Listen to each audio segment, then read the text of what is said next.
គឺគាត់មែនទេអាថោកទាបម្នាក់ហ្នឹងហ៊ានវាយខ្ញុំផងដឹងថាខ្ញុំជាអ្នកណាទេសៀវឡានហួរកូនយកវាមកវិញភ្លាមមក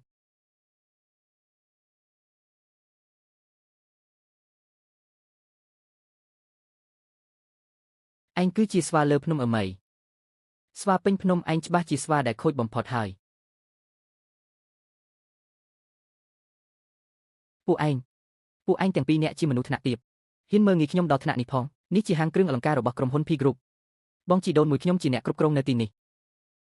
អាឡូបងជីដូនមួយប្រញាប់មកទីនេះភ្លាមមក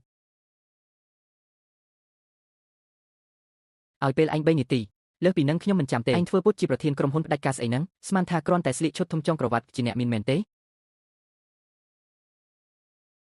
បងជីដូនមួយគឺពួកគេនឹងហើយដែលវាខ្ញុំបងប្រញាប់ចាត់ការទៅ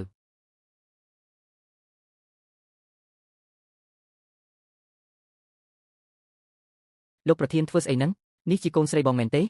គួរឲ្យស្រឡាញ់ណាស់បងជីដូនមួយបងធ្វើស្អីហ្នឹងម៉េចក៏បងមិនព្រមចាត់ការពួកគេវាទៅឯងហ៊ានវាខ្ញុំផងវាឯងខ្ញុំចង់តែយកក្បាលឯងញ៉ាត់ចូលក្នុងបង្គន់រួចចុចទឹកបង្ហូរចោលឲ្យបាត់ទេលោកនេះគឺជាលោកប្រធានភីសារទំនើបទាំងមូលនេះជារបស់គាត់ឯងហ៊ានធ្វើឲ្យគាត់ខឹងផងប្រញាប់រៀបចំអីវ៉ាន់ឲ្យចេញទៅថ្ងៃក្រោយមិនបាច់មកទៀតទេកុំតន់ទៅអីអ្នកនាងតូចអ្នកទាំងពីរបន្ធូរកំហឹងសិនទៅបងជីដូនមួយខ្ញុំមិនបានបិទមាត់ទៅប្រញាប់ចេញទៅឲ្យឆាប់ទៅបងជីដូនមួយសៀវឡានហួរវាគឺជាសៅមាសតូចប៉ាមិនក៏ប៉ាដឹងមិនក៏ស្រាប់តែប៉ាទិញរបស់នេះឲ្យកូនចាំប៉ាពាក់វាឲ្យកូនសិន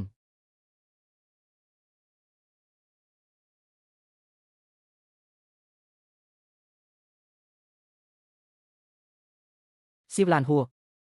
នៅជាមួយប៉ាកូនមិនបាច់ច្រណែនអ្នកណាទាំងអស់អ្វីដែលកូនចង់បានប៉ានឹងផ្ដល់ឲ្យកូនទាំងអស់ហាអរគុណប៉ា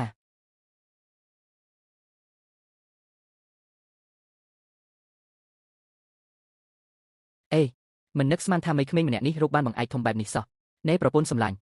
នេះជាលៀបដែលមេឃប្រទានឲ្យយើងហើយកុំភ្លេចណាសៀវភៅគ្រួសាររបស់នាងតូចលេះហួរនៅជាមួយយើងនៅឡើយទេត្រូវហើយវាគឺជាកូនរបស់ប្អូនស្រីបងយើងចិញ្ចឹមវាមកអស់ជាច្រើនឆ្នាំហើយបើគ្មានយើងទេមីក្មេងម្នាក់នេះច្បាស់ជាដាច់ពោះងាប់បាត់ហើយពួកយើងទាលុយពីវាគឺជារឿងសំហេតុផលបំផុតថ្លៃចិញ្ចឹមបីបាច់ជាច្រើនឆ្នាំមកនេះយ៉ាងហោចណាស់ក៏ត្រូវឲ្យរាប់លានដែរចុះបើគេមិនឲ្យវិញខ្លាចអីឥឡូវពួកគេស្រឡាញ់គ្នាខ្លាំងណាស់